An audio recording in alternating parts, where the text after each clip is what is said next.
For our first example of powers of sine and cosine, I would like to have us take a look at the indefinite integral of the sine cubed of x times the cosine to the fifth power of x dx.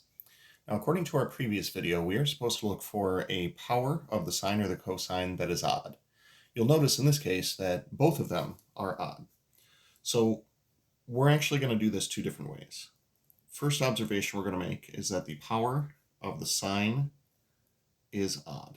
And according to the last video, the substitution that we would want to use is that u is going to be equal to the cosine of x. Now, if we differentiate this and put it in differential form, this will be du is equal to the negative sine of x dx. Now, with that in mind, the way that this is going to work is I'm going to take one of those sines and set it aside with the dx. And when I take one of those sines and set it aside, that means I'm going to be left with a sine squared of x over on the left part of the integral. So now this part here is eventually going to become, well, let's see, we're missing a minus sign, so sine of x dx is going to become negative du. So this will eventually become negative du. The idea is this sine squared of x, we can use a Pythagorean identity for this and call it 1 minus the cosine squared of x.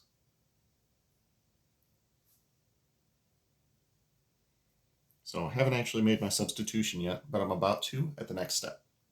So all of my cosines that are in here are going to simply become u, and my sine of x dx at the end is going to become negative du. So upon making the substitution, this will be 1 minus u squared times u raised to the fifth power times negative du. Extra set of parentheses so that it's clear that we're multiplying by negative du.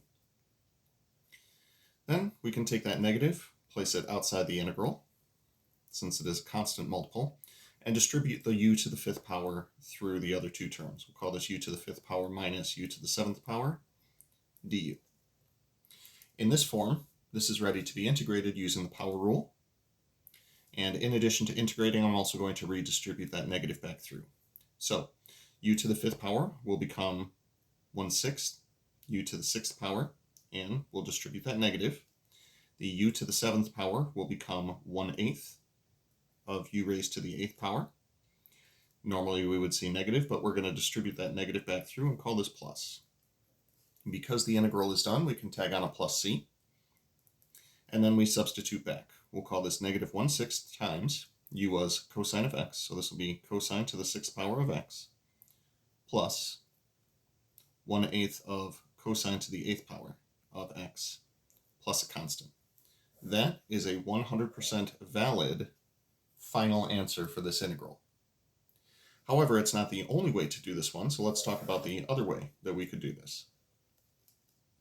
The initial observation that we had made is that both the power of the sine as well as the power of the cosine were both odd.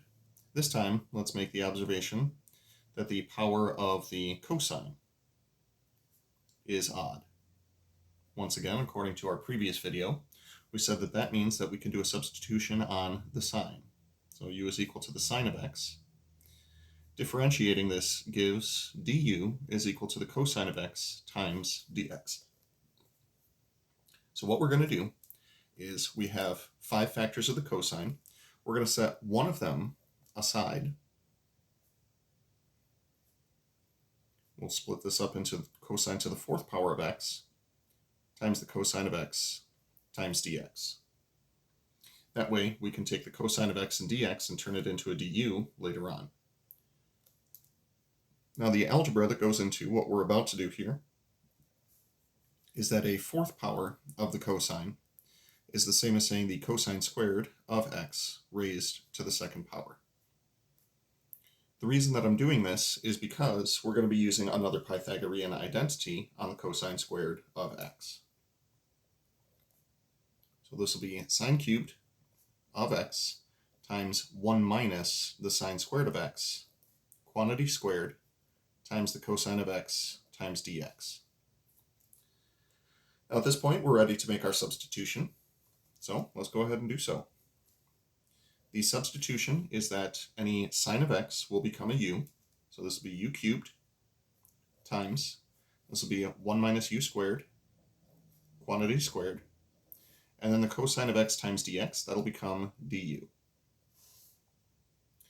We can continue to do some algebra by expanding our 1 minus u squared, quantity squared. That'll be 1 minus 2u squared plus u to the 4th power du. Let's pull this back up here. Then we can distribute our u cubed through the parentheses and have the indefinite integral of u cubed minus 2u to the 5th plus u to the 7th du. In this form, we're ready to integrate. It'll be power rule all the way through. This will be 1/4 u to the 4th minus 2 times u to the 5th will become 1/6 u to the 6th, and u to the 7th power will become 1/8 u to the 8th. Because we're done integrating at this point, we can tag on a plus c. Then we'll do some algebraic simplification and we'll substitute back. This will be 1/4 of u was sine of x, so this will be sine to the 4th power of x minus 2 times 1/6. We will reduce that fraction down to 1/3 and substitute back. This will be sine to the 6th of x plus 1/8 of sine to the 8th of x plus c. Once again, this is a completely valid final answer for our integral. Now, this is the way that it works when both of the powers are odd. It is possible that either one or the other could be an odd power, and we'll investigate that in the next video.